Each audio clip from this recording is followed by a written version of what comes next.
Hello, beautiful alchemist. Welcome to Reiki Radio. I am your host, Yolanda, and I hope you had an incredible new moon. Yesterday was the new moon in Capricorn, and if you want to know more about the energy of the month, be sure to sign up for my newsletter. You get access right away to the energy of the month, as well as free access to Creating with the Moon and Stars and 22 Days of Transformation. So, yeah, it's a great way to start off this new year being very intentional in the Capricorn energy. The sun is actually moving today into Aquarius. So, to all of the Capricorns out there, I hope you had an incredible birthday season and happy birthday to all of the Aquarians.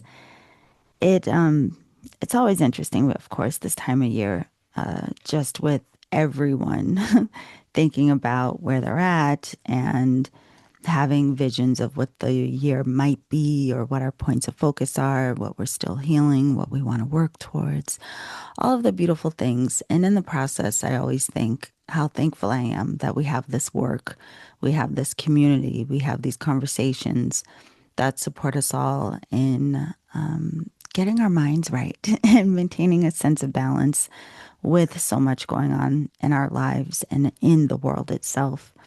So today, we have a beautiful conversation with Eboni Banks. I'm sure many of you remember her. She is the founder of Body Way Intuition, and she is the one that came on a few years ago to talk to us about clairtangency, which a lot of people are unfamiliar with. You can go back and check out that episode.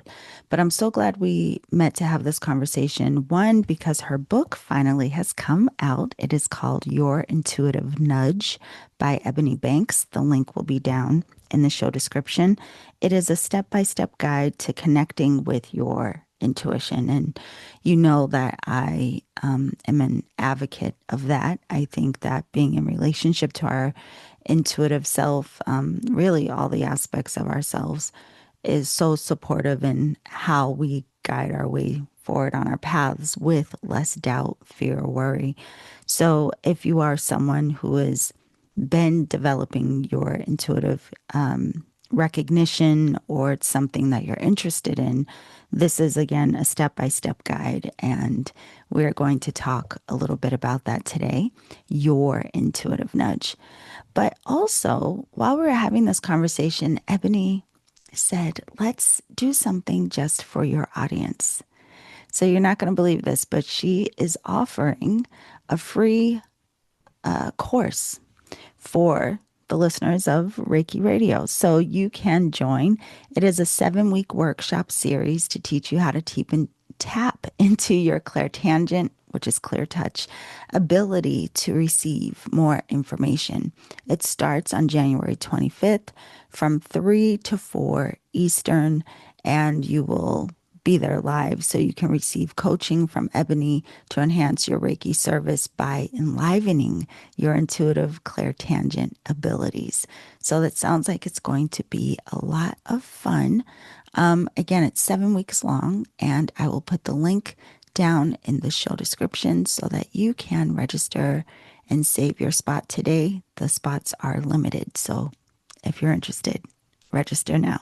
So Ebony has been sharing clairtangent readings since 2012, and she thinks of the experience as her telling you what your body is telling her.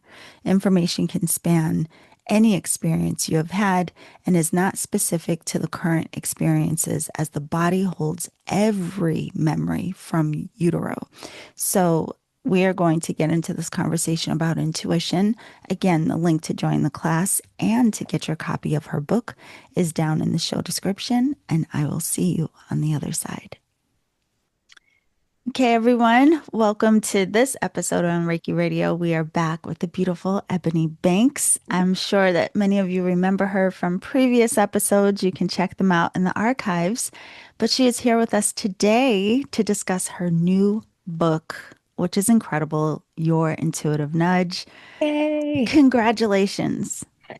Thank you so much. It's like we've kind of come full circle because when I first met you in 2023, I talked about it. Yes, And then I think I interviewed with you again in 24 or 25, 25. yes, 25. And now here we are.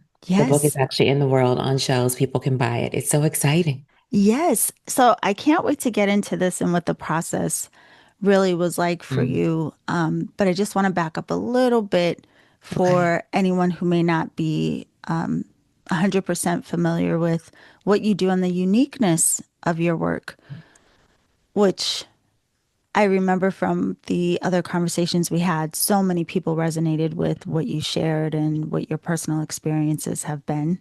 Yeah. So you do have your platform is Body Way Intuition.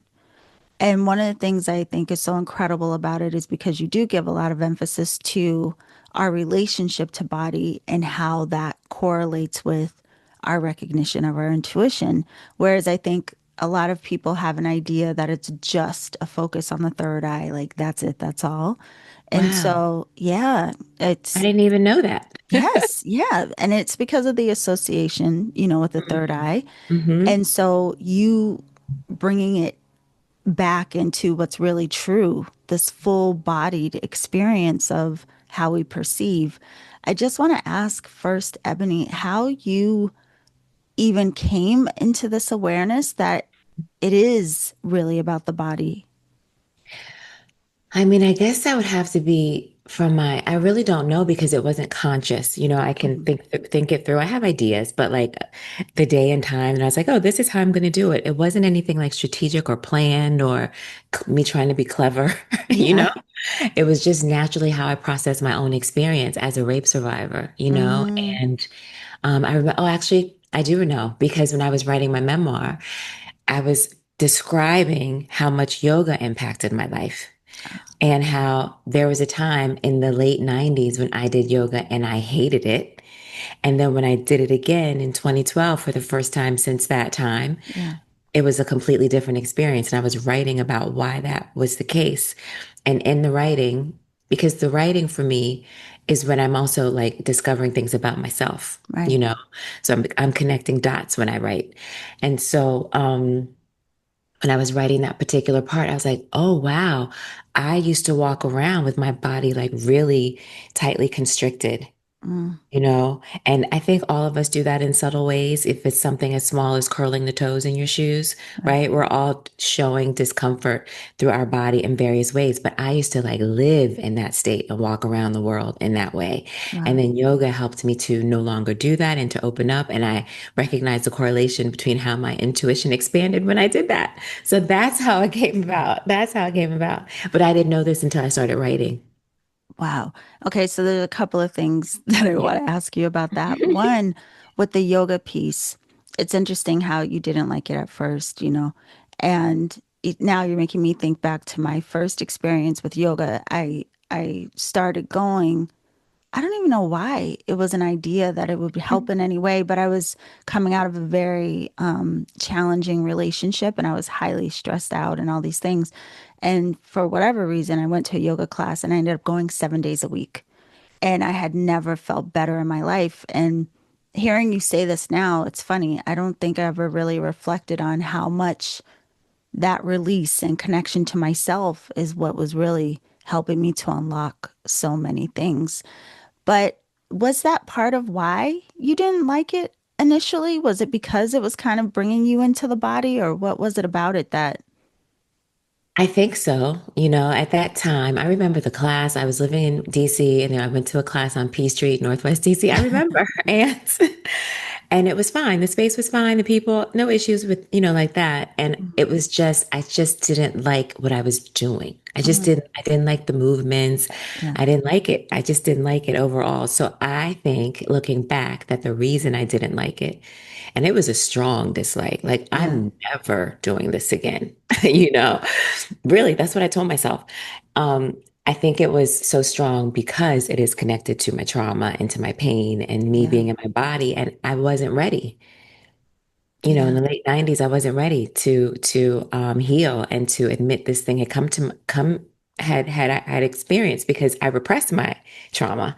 So mhm. at that point, I didn't have a conscious awareness that I had been raped. Right. Oh, wow. Yeah, but I'm acting it out. I don't know if you and I have ever talked about this because No. repression is very interesting. And I've learned that it's a typical defense mechanism for rape survivors. Mm-hmm. My therapist told me this years ago. A lot of people who experience rape naturally repress it because what repression is, and it's different from suppression, right? Mm-hmm. Repression is subconscious and it's emotional. Suppression is conscious and it's mental, right? So an Mm-hmm. example of like suppressing is say you're with someone and you don't want to cry and you're Yes. purposefully telling yourself like you're holding back the tears, you're telling yourself I'm not going to cry. Yeah. That's suppression. Yeah. Repression is when you're acting in ways that you aren't conscious, you aren't doing on purpose, you're not doing it consciously. Right. And so for a lot of people who've experienced rape, we repress the experience because it hurts us so deeply that the brain is protecting us in that it is acting as if it didn't happen, even though Mm-hmm. the person is acting out in all these different ways. Right. So back Wow. then, that's what was happening. I was in repression. And so I didn't know I didn't like it. I was just like, oh, I don't like it. And I'm not an exercise person. I'm not like a gym rat, none of those things, right? Mm-hmm. So I was never into exercise anyway. I think I was just trying it because maybe I read about it or heard about it somewhere and was giving it a go because it does connect to spirituality. And I was spiritual back then. Yes. I've always been who I am. I just wasn't ready for that to show up in that way in my body. Wow. So when you did get to the space where you allowed yourself to get deeper into movement and starting Hmm. these practices that brought you deeper into your body, is that what started to crack things open and bringing it back into your conscious awareness? And Yep. then also, was the writing and the relationship to body, was it like a simultaneous thing that was supporting you and what you recognized? Not simultaneous at all. This happened over several years, Yes. and I didn't realize that till I was writing either, because I think even that time in the late 90s, whatever led me to yoga, I Hmm. think even in some way, very indirectly, that was me like telling myself, like, okay, this is something I need to explore. There's something here, Yep. you know, but because I was just so emotionally distraught, I couldn't stay there in that space and explore it further. But I Yeah. think even back then, a part of me was like guiding me to do this thing because there was something I needed. But it all happened in so many ways over so many years. And this question I actually posed to, what is his name? He is a medical doctor, I believe, and he focuses on health and healing and transformative healing. Dr. James Gordon, and I think he's a medical doctor. He may be a PhD and not an MD, but he is Ivy League educated. He's been around for years, and he wrote a book years ago, and I went to hear him speak in person. And afterwards, I had a conversation with him, and I said, "How did I unrepress my trauma? Like, what happened?" Mhm. And he said, well, what were you doing? And I said, well, I was praying a lot. I was in meditation a lot. I was doing crystal therapy and I was going to yoga. And he said, well, that did it. And I said, well, how though? Tell me more. And he said, there's something called a natural conversation that the mind and the body are having all day long, 24 hours a day.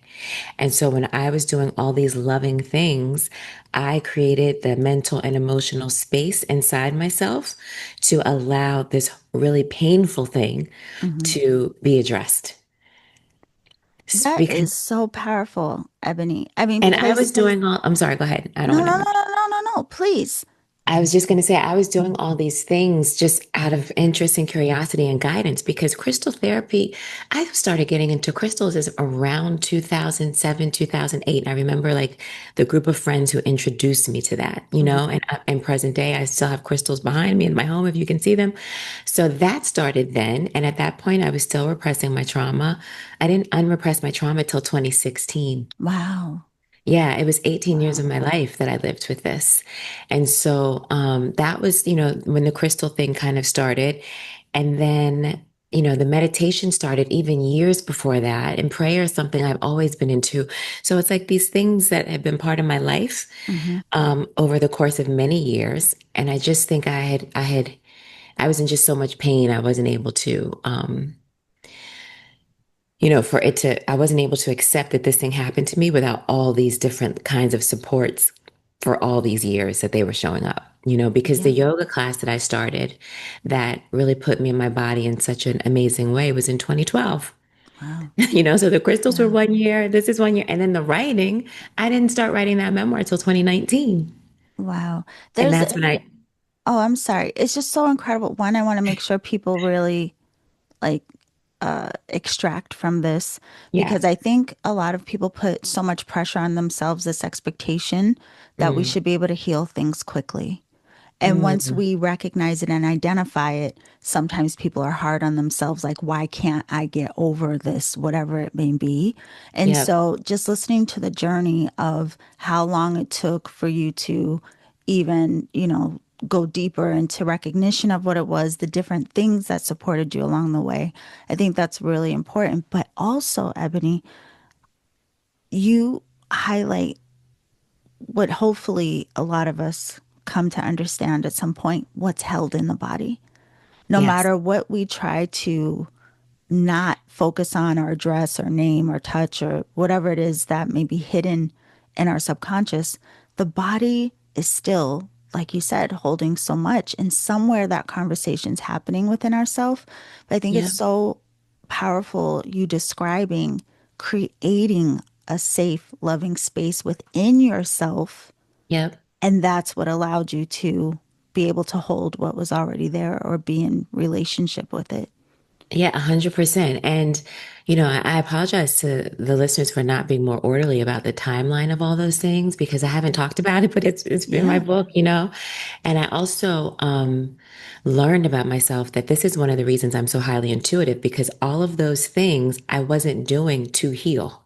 I was doing those things just because I was doing those things. And Right. it wasn't until I started writing the book in 2019 and I was reflecting that I was making sense of, oh, these are all the things that were happening in my life and how they showed up. Because I have a strong relationship to subconsciousness, which is why I'm so highly intuitive, right? Yeah. And all these things were taking place subconsciously. I didn't know why. I was like being guided to all these things, but there Yeah. was a reason, and I didn't know that reason until 2016. Well, I have to ask you this too, because in what you started to open up to, we'll say, Hmm. even again, the body signals or what the body was not just holding, but responding, how the body started responding to anything. Could you Hmm. talk a little bit about that when you started recognizing, what to say, almost like your body talk, where you started to recognize how your body did respond, not just to what you had been through, but even Yeah. what you were living real time? What did these kind of signals or how did the body start to talk? Yeah. Well, first, I want to correct myself because language is so important in having these conversations because clarity is so important. So people really capture the full essence Yeah. of what I'm saying. So in 2016 is when I unrepressed my trauma. So that was when I knew like the reason for so much in my life. But Yeah. it wasn't until 2019 when I started writing the book that I was connecting all the dots. Got you. So I just want to be Okay. clear about that. Yes.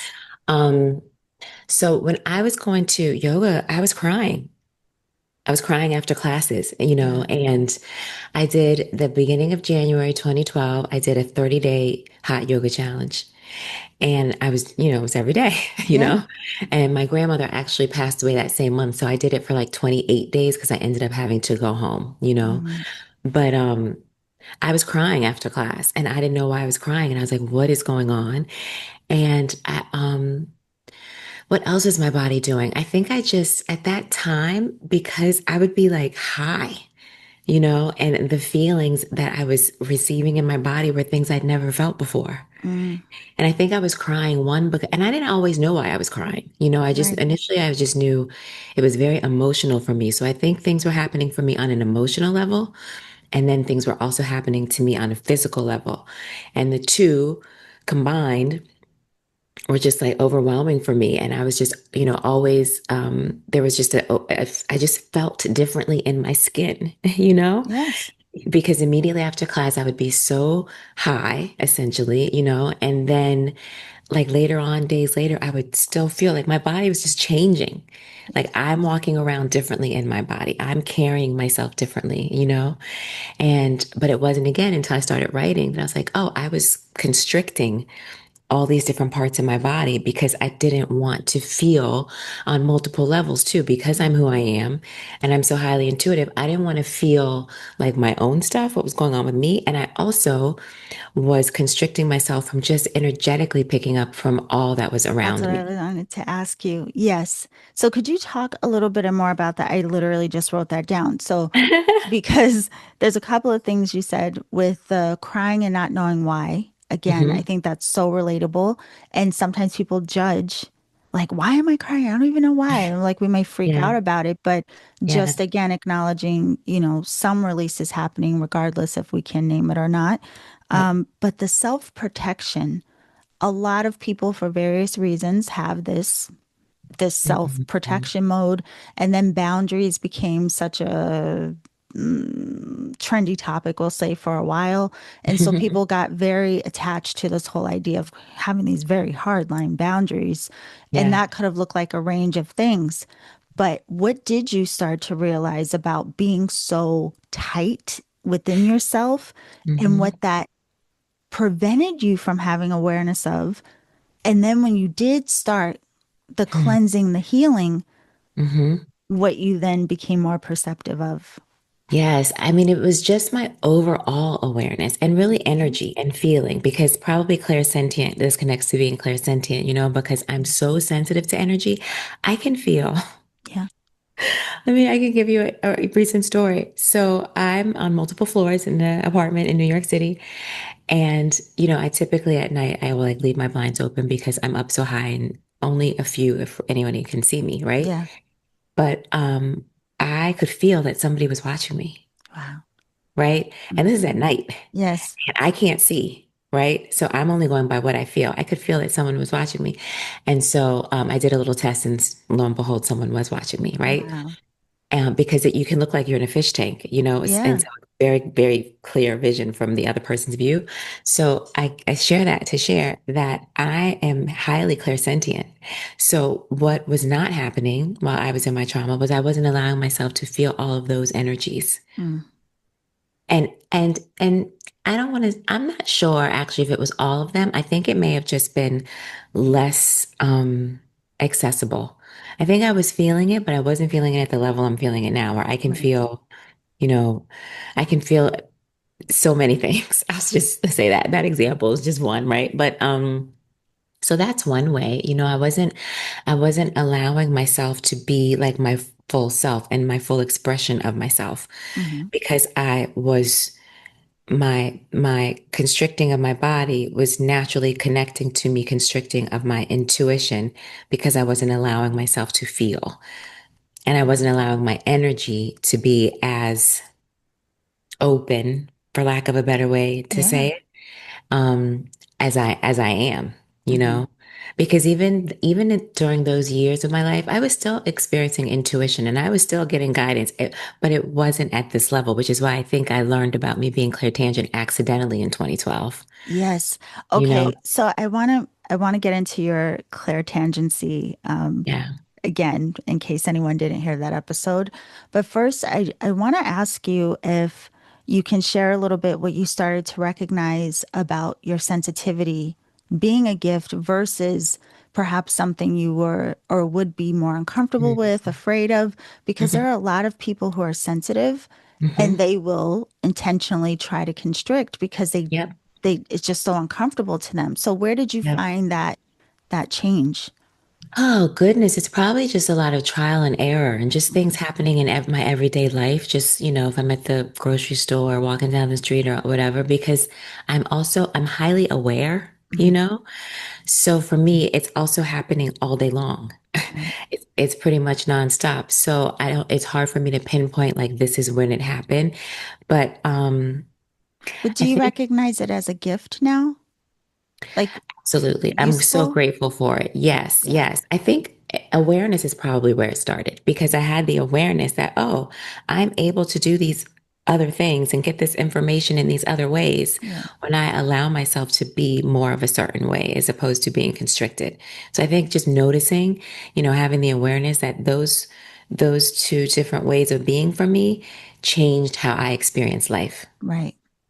So I Right. think the awareness is probably and there's so many things that have been consistent though throughout my life because even as a little girl before trauma, you know, I was very comfortable being in crowds and big groups of people and going to events where there are thousands of people. But then as I got older, because of my trauma, but I didn't know it at the time, I didn't want to be in those places. Okay. Yeah. Right.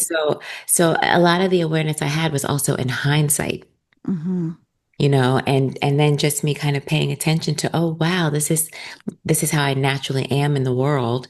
And I have not been allowing myself to be that way naturally because not so much because I even associate it with being sensitive, because I don't think I used that word or Hmm. thought of myself in that way until later.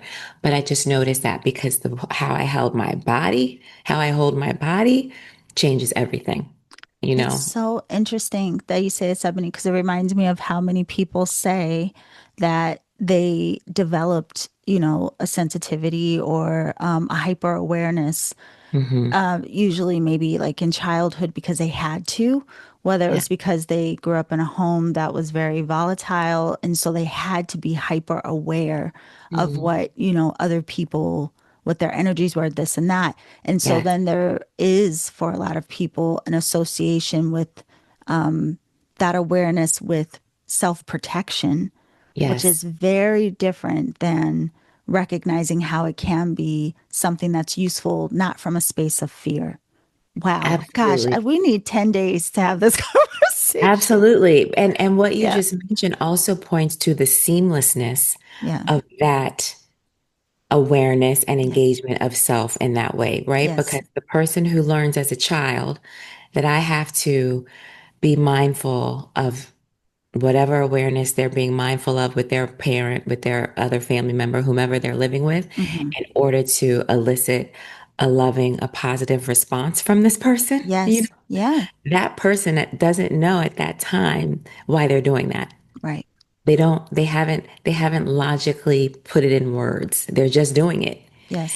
And so that is a lot of how my experience has been. It's just a natural, it's so natural, it's just a natural kind of way of being that I was just gradually learning about myself and moving more and more into harmony with. Gosh, yes, I know this has to be so relatable to many people listening. Even, I'm trying not to allow myself, but there are like little flashes of things that are unpacking now of my own experience. I'm like, oh my gosh, I never thought of it this way.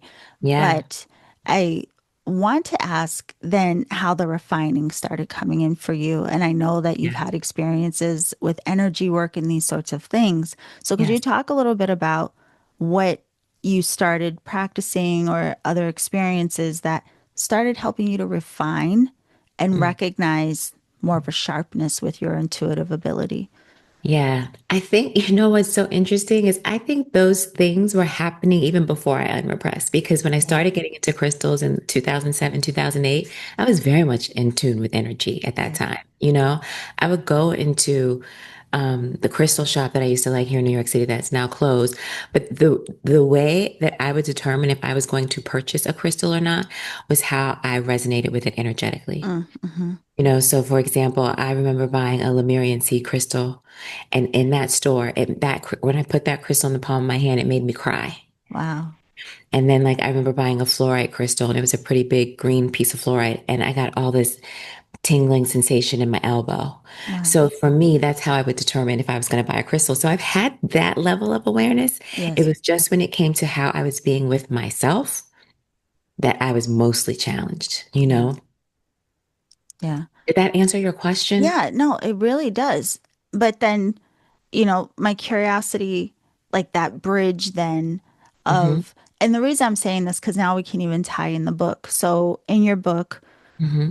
you do a really great job. I just want to point out, I've read several books on all kinds of things. You do such a good job of making intuition not just this like weird mystical thing that is only available to certain people. You literally tie it into our everyday and it being part of our design. But you Yeah. lay out and even go through all of the chakras and but how we're in relationship to this in ways Mm. we can already recognize, but then how to sharpen and refine different aspects of our awareness and connection to deepen and expand the relationship to our intuitive nature that is already so. Yes. So that's and I think I again, understand how to answer your question better okay, now. good. Yeah, because the sharpening that you're referring to, it's part of it was just my own personal like study and journey and curiosity into just the spiritual world, Yeah. And then, but when I should say, I realized that so much of it was also tied to how I'm being. Hmm. And I just had to bring more awareness to how I'm being in ways beyond just how I'm being in my body, right? Like how Yes. I'm responding emotionally, my thoughts that I'm having. Um, what other things? Really, those were the big ones, like how I respond emotionally and the thoughts that I'm having. And the everyday practice in it for me was really just in whatever I'm doing in my life. Yeah. Whoever's in front of me in that one moment, how present am I being in that moment with that person? Yes. And how am I showing up in my fullest self in that moment with that person? And all the ways that we have to navigate that, right? If it's this, your neighbor who you walk by in the hallway, right? If it's your friend, if it's your lover, whomever it is, right? So I think that's where it really got sharp for me. And in that really everyday practice and application of things that I'm just naturally doing is when I noticed how much more my intuition speaks to me when I'm managing those experiences, in addition to when I'm managing like my high vibe spiritual experiences, Yeah. And Yeah. I think the everyday application is really where the meat is. Hmm. It's nice to go into your Zen mode, but it's even more beneficial to focus and be present with whomever is in front of you or with whatever situation is happening in your life that you're being challenged by, loss of a job, whatever it is. Um, Bringing that awareness into those experiences for me is where I found like all the meat. Yeah, you're bringing to mind this the idea or the experience of the more present we can be, even the Mhm. more aware we become of our sensory. Because usually we're so distracted and in our heads and whatever is going on that there's so much of our sensory that just isn't acknowledged or recognized, but how Yes. that presence kind of illuminates all of this for you. So it makes me want to ask you too about the ways that you perceive and the ways that people may perceive. And then if Yeah. you can tell us a little bit about the clairtangency, which most people had never heard of prior to you coming on the podcast before. And I think so much of your audience is also clear tangent, Yeah, They just exactly. they just haven't figured it out yet. I guess what I can share too is another layer was being mindful of my senses, Mm, because when I was bringing in that other awareness of, myself emotionally, mentally, I wasn't thinking about my senses at that point. It was yes. just those things. And then later it progressed into, oh, this is about sensory perception, and I think when I learned that I was clairtangent, that kind of heightened my awareness to the five senses and how they Yeah. connect to the intuitive clairsenses. Yes. Um, so your question was, and just remind me because I just went all Yeah. over the place. No, no, no. I mean, you're right. It lied with what I asked. Just talking a little bit about the awareness of how we perceive Oh, how we the perceive. different ways we can, but how clairtangency, what that is and Oh, how it showed up for you. yes. So the awareness of how we perceive is such a big question because the way I now presently understand, my understanding has just been expanding. Mm, I was already in this place before I unrepressed, and it's yeah. just keeps expanding. So how I understand it now, and is that the way I think of life really is that all of this is a form of communication, Yeah. from the sun rising and setting to the weather and the temperature, all these things are informing us about our life in various ways. We know if the temperature is a certain thing, we need an umbrella, we need to put on certain shoes. And we may not think about that as perception, but it is, right? But because we do it all day, every day, we don't acknowledge it in the ways that are more mystical because we've Right. made it so every day.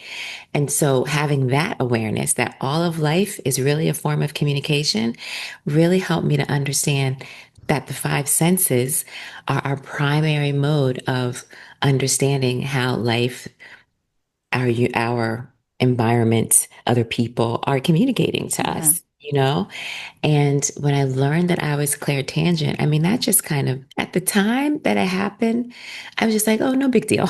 No big deal. This is cool, but it's not that big of a deal.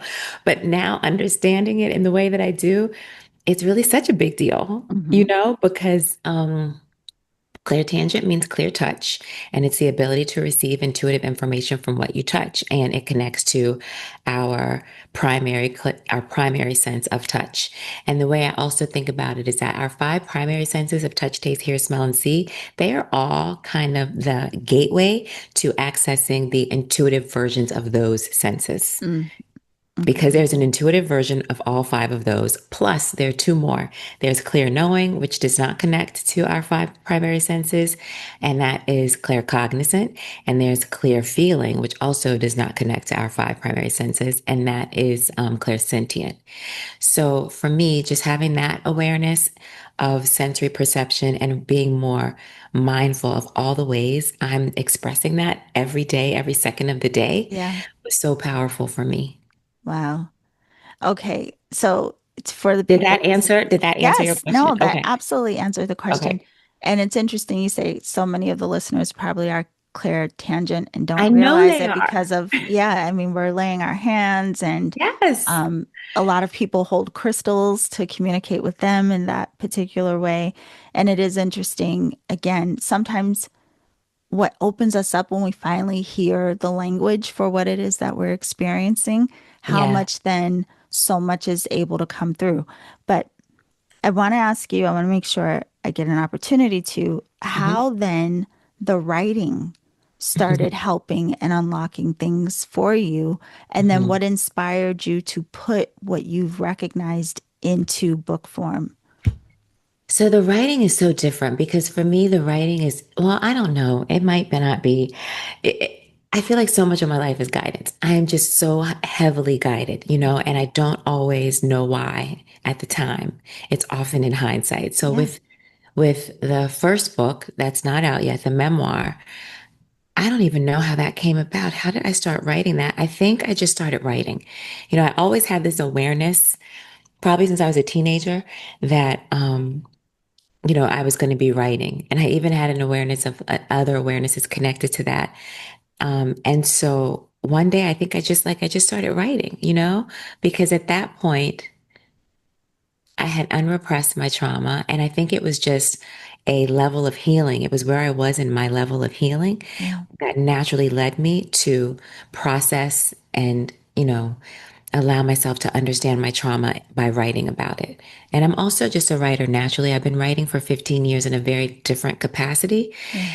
And I was also someone who really enjoyed writing as a child, so Okay. writing has been just with me for a long time. And I think that's what it was. I was just trying to understand myself. And now I remember. Mhm. That is what it was, but it's precisely how it started. It was I was writing articles to health and wellness websites Oh, about my journey because I wanted to share my healing journey with people. And I was writing these short articles to pitch, and I was pitching them to like Mind Body Green to see if yes. I could get published. And they all turned no one. I didn't hear back from anyone. Hmm. And so when I realized that no one was responding, I started to look more into how people were talking about trauma and healing online. And I saw that the way I processed trauma was not the way they were talking about, because I was talking about my pain being useful and Mm, about using my pain and about darkness and about how none of that is bad and how yes. I don't wish any of it away and how I'm grateful for it. Yes. So they were not You were ready to ahead of your publish time. they were not ready to publish that in Yeah. 2019, Right. So because no one was, responding to me, I kept writing because in the process, I recognized how good it felt. Yeah. You hear people say all the time that writing is cathartic, and it really is. And also at the same time, it hurt.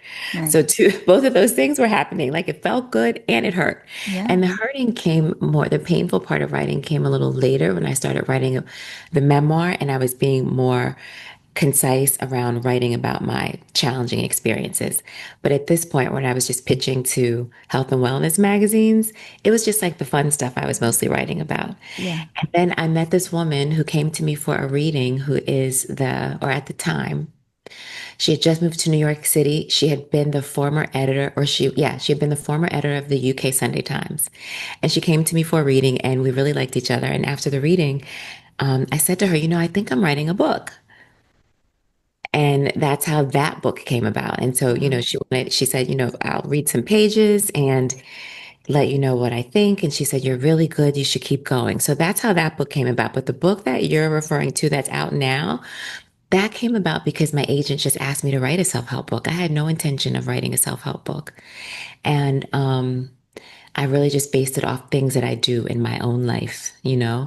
and it really wrote itself very quickly and very easily.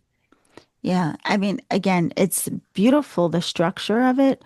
And I was just kind of blown away by how, systematic the flow. It's very easy to follow.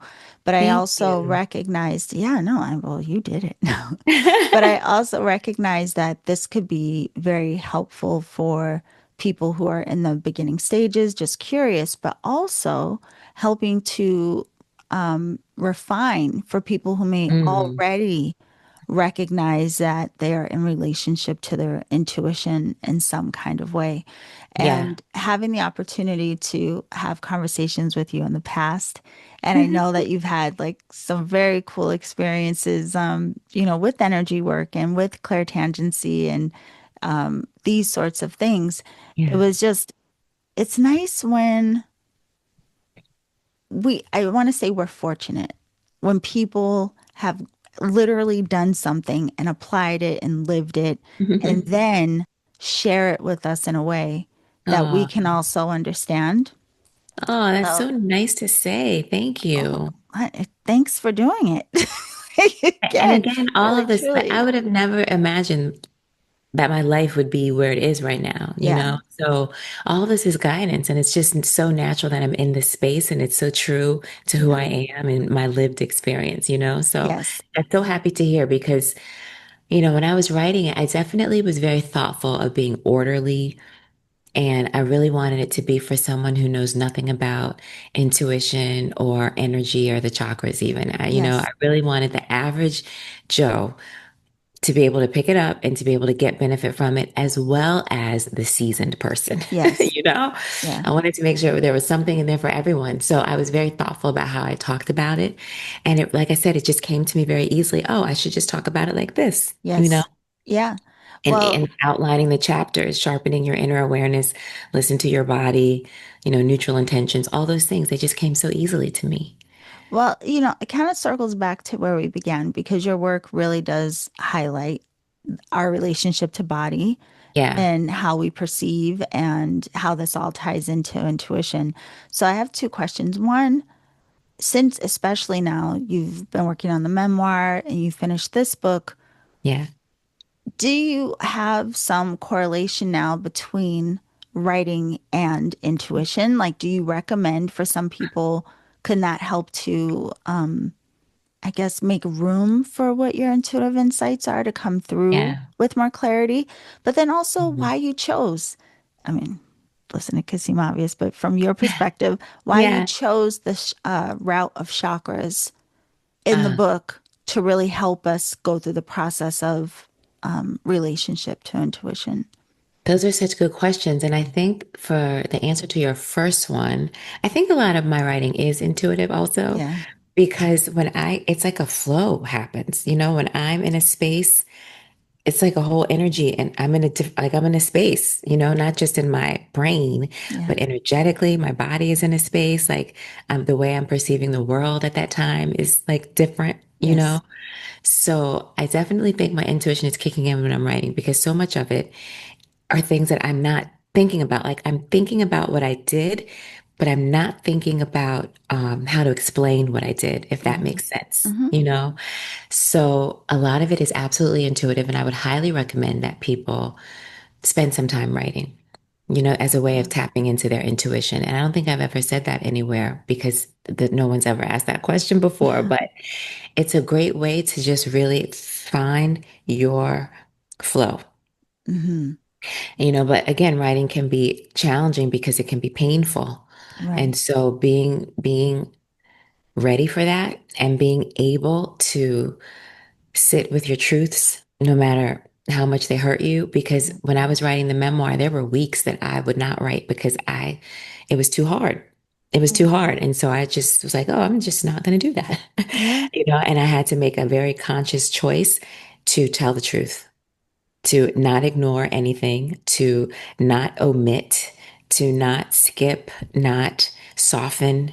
Right. Like I was just going to say it how it is. Yeah. And if how it is was soft or hard, then that's how it is. But I was just going to, and I had to make that conscious choice, and so that's a really big part of writing too. I think it's a beautiful place to meet yourself and your truth, which is maybe why it can connect to your intuition, because once you get in that truthful, raw space with yourself, Yeah. your flow can really just thrive. But you Yes. have to get there, and getting there is hard. Yeah. Getting there is hard. Um, and then for your second question, which I think was The chakras. the chakras. So that publisher asked me to mention that, Mm. because we've gone through so many drafts of the book, and that's not even the first publisher that I had been in conversation with about publishing. The first publisher ended up pulling out. And so with this publisher, because they're a spiritual publisher, they said, hey, well, how do you feel if you're comfortable and if you know the chakras well enough, how do you feel about adding a layer to the book that walks everyone through the chakras? And I thought that is amazing because I already had the steps, Right. and I just had to figure out how can I, with what I already have, because the book was pretty much written and I had to go back and add that. It's like, how can I make this make sense with what I already have? And I was like, okay, I'm just going to start with the root and go to the crown. Yes. I'm going to connect it to the chapters. Did I rearrange? I may have rearranged a few chapters and like the order of things, but Yes. that's how that came because they asked me. And of course, I'm comfortable with the chakras because in my clairtangent readings, that's what I read. I Right. read clients' chakras. So Well, I have to tell you, when I got to the first, because you get to the chakras a little later in the book, yeah. but it was almost like Well, a they're in chapter surprise. one, I think, right? Yeah. Yeah, but I Step mean one. this is what I mean by it was kind of like a surprise at the end of each Yes. chapter. Do you know what I mean? Like Yes. it I was know what you mean. unexpected because Yep. you share so much, and there's a lot of information again that will help people understand and go deeper, and you have all kinds of exercises in the book. And then at Yeah. the end of the chapter there's the chakra, and it's like, oh, because I Yes. think, people would probably flip it the other way, but there was Oh. something about you sharing what you share first, And then and the exercise then, at the yes, end. and then making the connection to the chakra. I don't know, there was something about it that it almost felt like a little Christmas present at the Oh, I end. love that. I love that because the structure of the book was so important to me, Mhm. and the structure of each step being the same, Yeah, with having exercises and activities, and then the yeah, cell phone memos and journal prompts. And then I really thought of the chakra exercises at the end as kind of a way to tap into what that step just taught, yes, you know? yeah. I really enjoyed that because it was kind of like at the end of this particular lesson in the book, then here comes something that may be very familiar to many people, but Yeah. now it's kind of this reflection of like, oh, I see how this ties into even what she was just talking about. I don't know. I loved it. Yay. I Yeah, I love really that. love Makes it. me so happy. Thank you so much for sharing that because, Yes. yeah, I just want people to get it, because there is a lot of information in the book. It's Yes. a lot of information, and some of it is absolutely going to be new for people. Yeah. And so just the way that I frame it, I had to share what's going to be new for folks Hmm. to help them better understand what they already know. Well, I also love that. I mean, we have like the technical kind of how to and all of that, but Yeah. you also weave in personal experience and stories Yeah. of, you know, how people can even envision or understand even deeper and relate Yes. to like I think there's this recognition of, oh yeah, well, oh, I've had these kind of experiences again, where Yes. people may not consider themselves intuitive, but they can read this and recognize, no, this is how you've been experiencing it already, and this Yep. is again how to refine whatever that is for you personally. So I Yeah. wanted to ask you too, because the clairtangency became very pronounced for you Yeah. with people that you've worked with and conversations that you've had, just your life experience in this realm. Do you have any recommendations for people in terms of, should we explore all of the clairs and just notice what is more prominent? What do you recommend for people in terms of Hmm. understanding what might be most prominent Mhm. rather than trying to force a certain clear sense on yourself? That's such a great question to ask also. My greatest tip around that is to number one, not have a preference. Yes. Not have it, don't have a preference. Just let it show up how it shows up. Yeah. Also know that you can have more than one, which most people, I think most people have more than one. Yeah. And to really just pay attention to how you process your sensory experiences overall. Bring more awareness to your everyday experiences that are already happening. If it's the sun on your arms or the wind in your hair, like just Mm, bring more attention to how you experience those things yeah. and how they feel to you. So one thing to notice is what things will feel more pleasing to you than others. Mm, And that is going to be really subtle because it's a question of when I'm, eating or drinking or swallowing water or whatever, yeah. is that more pleasurable than feeling the sun on my arm? Like Yeah. those are things someone's probably never asked themselves, Right. right? In Yeah. life. So it's that level of awareness. And because luckily we have our bodies 24 Hmm. hours a day, we can do this whenever we want to, Yeah. but it's the shift in your brains and your logical thinking around how you experience your five senses. That is really key. And noticing that this is literally happening Mm, all day long. It is yeah. happening all day long, and we do not think about it at all. Yeah. So, I guess that's probably up there too as being one of the greatest tips, and not ignoring what you feel and what you know that are not connected to the five. Because, when I think about our nervous system overall and how it all connects physically to our spine, Yeah. I feel like those other senses, I mean, I've had this thought before. Maybe, I don't know if this would confuse people, but I feel like all the senses are kind of like one.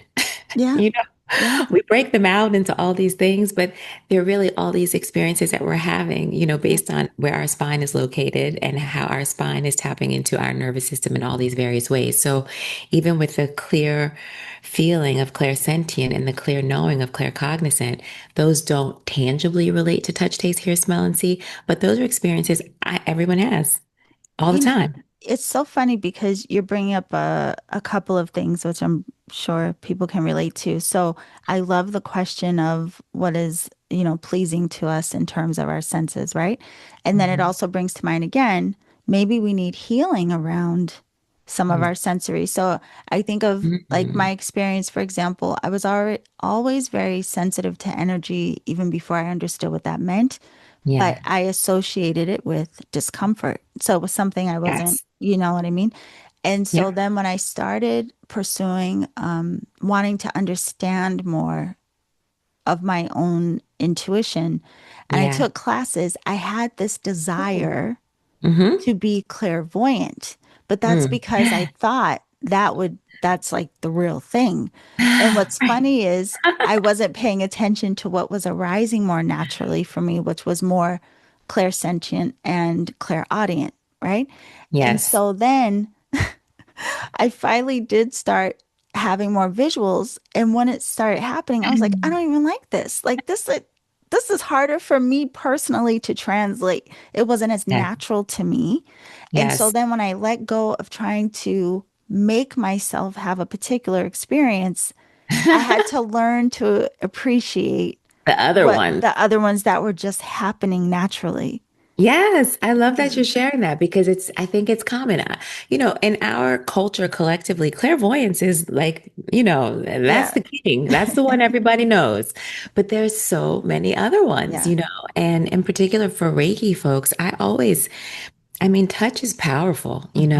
and hands are powerful, a Yes. powerful place in our body, just all of the nerve endings that are in our hands, Yeah. So I can't imagine that they're just not clear tangent. It's just, and my brain just doesn't process that they're just not clear tangent for those Yes. reasons. And it's really important to allow ourselves to be who we are and to not get caught up in other people's experiences. Yes.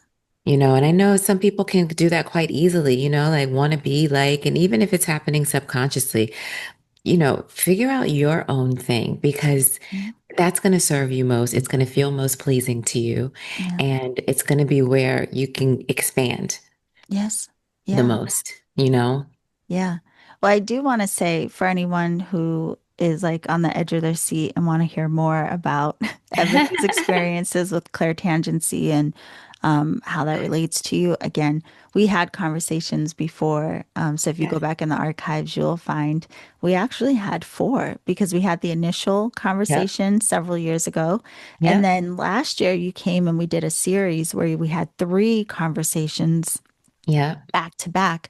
And there's so much, again, beautiful inspirations around intuition. And I remember people saying, like, wow, I never heard of this before. And what she said I could relate to. I But love I'm actually surprised at our conversation today and so thankful Yeah, me that, too. it went in the direction that it did because again, Yeah. um, it's fun getting to know more layers of you.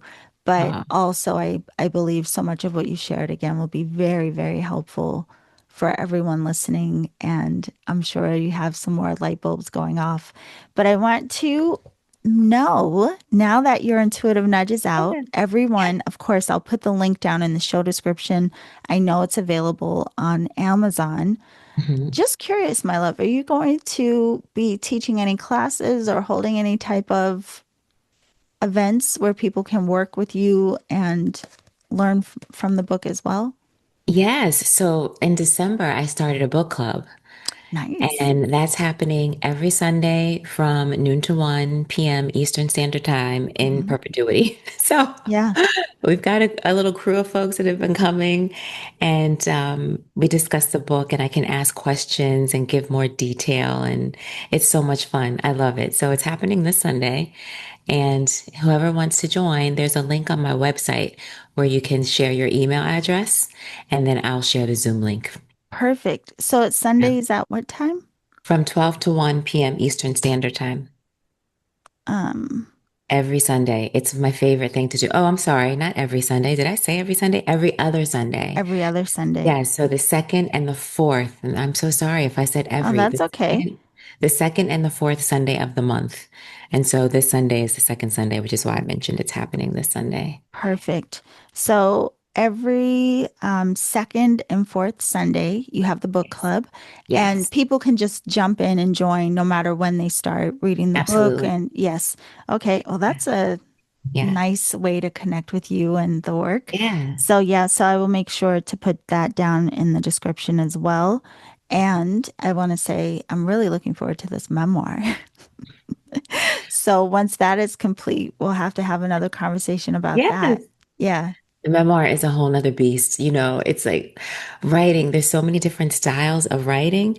And this book, it was just so matter of fact for me that I didn't find it particularly challenging. I mean, there are things that in hindsight, I'm like, oh, I could have said that better. I could have done it better. But hopefully it'll do so well that I can have another edition of it and I can Yes. update it in a couple of years, so that Yeah. I can add the stuff that's in my head now.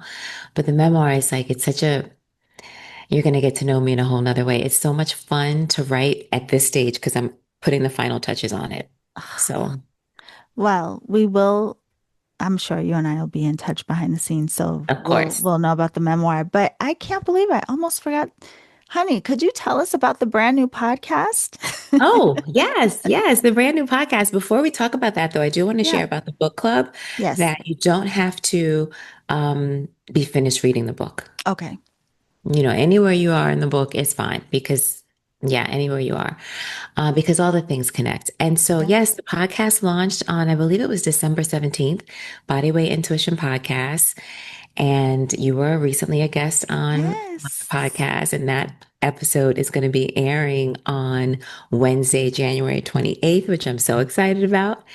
And it's really just a place where I can talk to people about their intuitive experiences and they can share their stories and, give language to all these things all these experiences that people are having and they don't understand. That's Yes. the point of the podcast, like hear and learn from other people's intuitive experiences so you can better understand your own. Yeah. And I mean, you're a beautiful host, I have to say, for everyone. Oh, Definitely, you want to tune into the podcast. Again, it's called Body Weight Intuition Podcast, and I'll put the link for that down in the show description as well. And it was so much fun having the conversation with you. I yes. can't even say the roles were reversed. It's very similar to this. Like, we just have such easy conversations We together. do. And I really, really enjoyed that. So thank you for having me.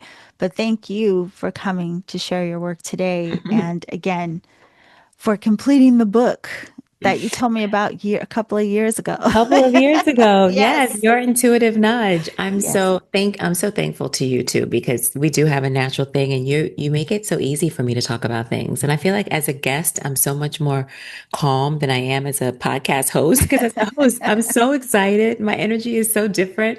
And when I'm a guest, I'm like a little more calm and low key. So it's funny to recognize this in myself. Yes. Let's talk about again the presence and the awareness at all different levels. So I hope Yes. everyone really got that from this conversation too, because I think that was such a beautiful nugget for us, the importance of our presence and our awareness and really being in more relationship to the body so that we can recognize these different levels of sensory. And again, for anyone, she lays it out very clear and easy in the book. So your intuitive nudge, get your own copy. The link is below, and go to bodyweightintuition.com so you Yes. can learn about everything that Ebony does. You can work with her and also join the book club. Thank you so much, my love. Thank you so much. I don't even want to say goodbye, but the time. There's one more thing. There's one more thing coming up. Okay. I'm wondering, I want to offer something to your listeners, Oh, okay. and Yes. to Reiki people specifically. And this is just coming to me in the moment, but because I have such a strong knowing that Reiki practitioners are also clairtangent, I would love to do like some sort of a workshop for them around Wow. how to tune into your clairtangent abilities. Wow.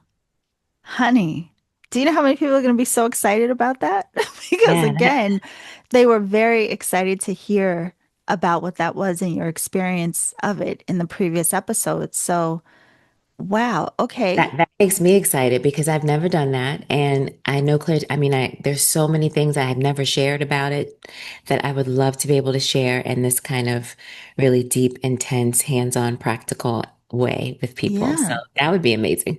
No, that would be incredible. Well, especially because this is coming up on the fly and it wasn't something that you even Right. intended. I will say for everyone, obviously, Ebony and I will be in contact in the background. And as soon as she Yeah. gives me the information, I'll make sure to add it, of course, to the show description, but also I'll Yeah. send it out in my newsletter. Yeah. Or go to Yeah. her website too and sign up for her newsletter so she can tell you through there as well. Yeah. Yeah. Yeah, yeah. Oh, wow. We got a gift at the end. Yes. Look at how Unexpected. It was things just fit. coming I to me. know. Wow. Well, thank you so much, honey. That's really generous. And I'm excited for that too. So Yes. I will be there for whatever it is. Yay. Yay. Okay, everyone. We hope you have an incredible day. Yeah. Check out the podcast, Bodyweight Intuition. Go to the website, bodyweightintuition.com. And is that the same? Um, what do you call it, handle that you have on Instagram?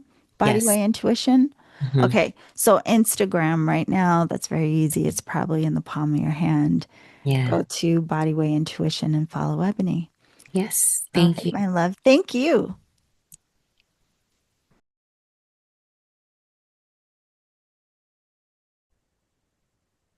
Okay, beautiful alchemist. I want to thank Ebony again, one, for coming to have this conversation with us, of course, but also for the generosity of the clairtangent workshop series for Reiki practitioners. Again, this starts on January 25th, and it is from 3 to 4 Eastern, which is noon to 1 Pacific. So be sure to register because there are limited spaces. This is just really a nice, generous offer for us, the Reiki Radio community. So save your spot right away. Also, don't forget Ebony's book, Your Intuitive Nudge. It is a step by step guide connecting with your intuition. The link for that is down in the show description as well. And we also have the Mysteries of the Angel Numbers class with me. That is on the same day on January 25th, but it's prior to this class. It starts at 9 a.m. Pacific. So you can do the Mysteries of the Angel Numbers, then go right over into Clairtangent Workshop if you like. You can find more information about my class on my website, theenergeticalchemist.com.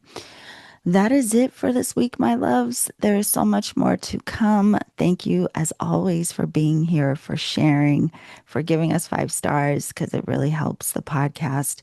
I really, really appreciate it. Remember to always journey in love.